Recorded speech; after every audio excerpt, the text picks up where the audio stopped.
အားလုံးပဲမင်္ဂလာပါကျွန်တော် AC ပါစုမုံ2D ဆိုတဲ့ channel လေး channel ကနေပြီးတော့လေကျွန်တော်အားဖြည့်ကူညီတဲ့အနေနဲ့ဗီဒီယိုလေးတွေလုပ်ပြီးတင်ပေးတော့မှာဖြစ်ပါတယ်စုမုံ 2D ဆိုတာကလည်းကျွန်တော်ရဲ့အမျိုးသမီးပဲဖြစ်တဲ့အတွက်ကြောင့်ကျွန်တော်ရဲ့ကိုမတွေအနေနဲ့ဒီ channel လေးကိုလေ like and subscribe လေးလုပ်ပြီးတော့အားပေးသွားကြပါဦးခင်ဗျဆိုတော့ကျွန်တော်ဒီနေ့မှာကကျွန်တော်ဗာပြောမှာလဲဆိုတော့ကျွန်တော်ဆရာလီဗီညင်းရဲ့တောင်းဖြတ်ကနန်းတူမှုပေါ့နော်တောင်းဖြတ်ကနန်းတူမှုကိုပြောမှာကျွန်တော်ရဲ့ channel မှာကျွန်တော်တောက်လျှောက်ပြောနေတာကဘာရှိလဲဆိုတော့ဇောင်းညိကိုဇောင်းလုံးတူမှုတွေကျွန်တော်တောက်လျှောက်ပြောတယ်အဲ့မှုတွေကထွက်နေတယ်အဲ့ဒီလိုပဲနောက်ထပ်ထွက်တဲ့မှုတစ်ခုရှိတယ်ပေါ့နော်ကျွန်တော်မပြောပြဘူးဆိုတော့အခုမှကျွန်တော်ဒါဖြစ်လာတဲ့အတွက်ကြောင့်ပြီးတော့လက်ရှိလေးဖြစ်နေတဲ့အတွက်ကြောင့်ကျွန်တော်ထပ်ပြီးပြောမှာဖြစ်ပါတယ်ဆိုတော့ထုံးစံတိုင်းပဲတေချာလေး like မှတ်စေချင်ပါတယ်ကျွန်တော်လည်းတန်းတဲ့လောက်တော့ရှင်းအောင်ပြောပြပါမယ်ဆိုတော့ဒီကောင်လေးတော့လွယ်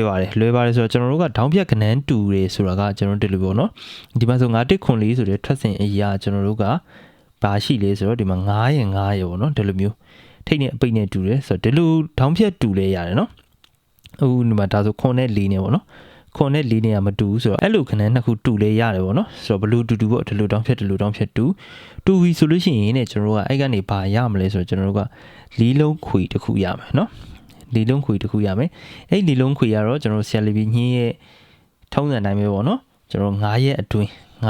းမြန်လို့ရှိရင်2ရက်နောက်ကျရင်9ရက်အတွင်းမှာထွက်တတ်တဲ့သဘောရှိတယ်ပေါ့နော်အမြဲတမ်းဆရာကတော့အမြဲတမ်းတည်ကြတယ်တည်ကြပေါက်ထွက်လိမ့်မယ်ဆိုတဲ့ဟာဆရာကတော့ဘယ်တော့မှမပြောဘူးအဲ့တော့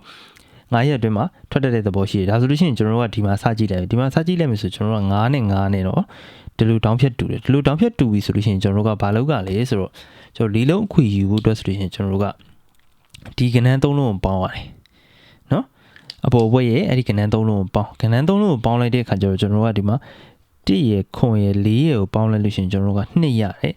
2ရပြီဆိုလို့ရှိရင်ကျွန်တော်အဲ့2ကနေလေးလုံးခွေယူရတယ်လေးလုံးခွေရဘလို့ယူရလဲဆိုတော့2နော်2ကိုရေးလိုက်ပြီးရင်သူ့ရဲ့ power ဖြစ်တဲ့ခွန်ပြီးရင်သူ့ရဲ့နက်ခတ်ဖြစ်တဲ့4ပြီးသွားလို့ရှိရင်ဒီ4ရဲ့ power ဖြစ်တဲ့ကျွန်တော်တို့က9နော်ဒါက power ဆိုတော့ကျွန်တော် p လို့ရေးလိုက်မယ်ဒါကနက်ခတ်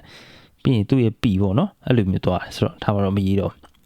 ့ဆိုတော့အဲ့လိုယူရတယ်အဲ့2ခွန်4 9ဆိုတဲ့အခွေကားတဲ့ကျွန်တော်တို့ကနောက်9ရက်အတွင်းမှာထွက်တယ်တဲ့ဆရာကပြောဆိုဒီအောက်ကရက်မှာနေမယ်ဒီမှာခွန်9ဆိုပြီးတော့ထွက်သွားတာကိုကျွန်တော်ကိုယ်မှတွေ့ရမယ်နော်ဒါဆိုလို့ရှိရင်ဒါတပွဲတလူနေတယ်အဲ့ဒါဆိုလို့ရှိရင်ကျွန်တော်တို့အောက်ကိုဆက်ကြည့်တဲ့အခါကျတော့ကျွန်တော်တို့ကဒီမှာဘာတစ်ခုတော့ထပ်တွေ့လေဆိုတော့ကျွန်တော်တို့ဒီမှာ6နဲ့ဒီလိုတောင်းဖြတ်မှာတူထားပြအောင်ဆိုတော့6နဲ့တောင်းဖြတ်မှာတူထားပြီဆိုလို့ရှိရင်ကျွန်တော်တို့ရဲ့ထုံးစံတိုင်းပဲကျွန်တော်တို့ကဘာကိုယူရမလဲဆိုတော့ဒီတူတဲ့ကဏ္ဍဆိုလို့ရှိရင်ဒီအပေါ်ဘွဲရဲ့ဒီအရှိက3လုံးကိုယူရမယ်3လုံးကိုပေါင်းလိုက်တဲ့အခါကျတော့9ရယ်3ညရယ်ပေါင်းလိုက်တဲ့အခါမှာကျွန်တော်တို့က3ညပဲရတယ်အဲ့ခါကျတော့ကျွန်တော်တို့3ညနော်3ညရဲ့ပါဝါသည်9ပြီးရင်3ညရဲ့နက်ခတ်သည်ခွန်ပြီးကြလို့ရှိရင်ကျွန်တော်တို့ကခွန်ရဲ့ပါဝါသည်2နော်3ည9ခွန်2ဆိုတဲ့အခွေလေးလုံးခွေရအခွေလေးလုံးခွေမှန်တယ်များအပူးပါတယ်နော်အပူးပါပါတယ်အဲ့ဒါနော်တချို့တွေကလေးလုံးခွေကိုအပူးမထည့်လို့ဆိုပြီးတော့မရကြတဲ့လူတွေအများကြီးရှိတယ်ဒီမှာဆိုလို့ရှိရင်3ည9ခွန်2ကနေကျွန်တော်ဒီမှာ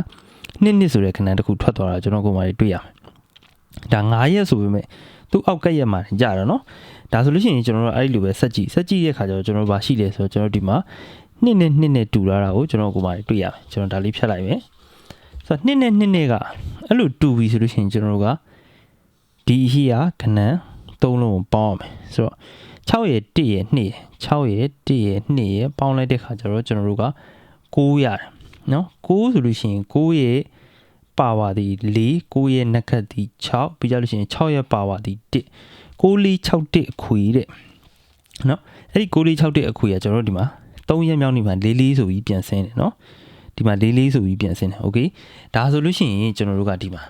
အခုလက်ရှိဒီဘွဲကိုကြည့်လိုက်မယ်ဒီနောက်ဆုံးဘွဲပေါ့နော်နောက်ဆုံးဘွဲကိုကြည့်လိုက်မယ်ဆိုလို့ရှိရင်ကျွန်တော်တို့ကဒီမှာ4နဲ့ကတောင်းဖြတ်မှာတူထားပြန်ပြီ4 4 5 6 10 9 4ဆိုတဲ့အချိန်မှာကျွန်တော်တို့က4နဲ့ကတောင်းဖြတ်မှာတူထားပြီဆိုလို့ရှိရင်ကျွန်တော်တို့ကဘာလုပ်ကြမလဲဆိုဒီ4 5 6ကိုပေါင်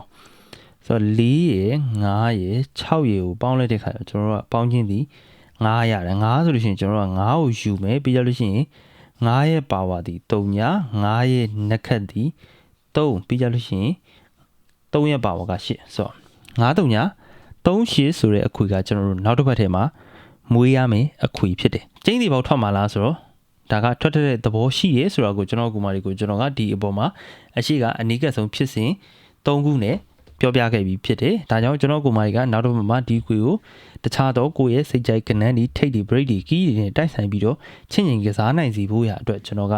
ဝေဖန်လိုက်ခြင်းဖြစ်ပါတယ်အားလုံးပဲကျေးဇူးအများကြီးတင်ပါတယ်ဒီ channel လေးကိုလည်း like and subscribe လေးနဲ့အားပေးသွားကြပါဦးစင်ပြေကံကောင်းကြပါစေငွေဝင်လို့စိတ်ပျော်ရွှင်ကြပါစေခင်ဗျ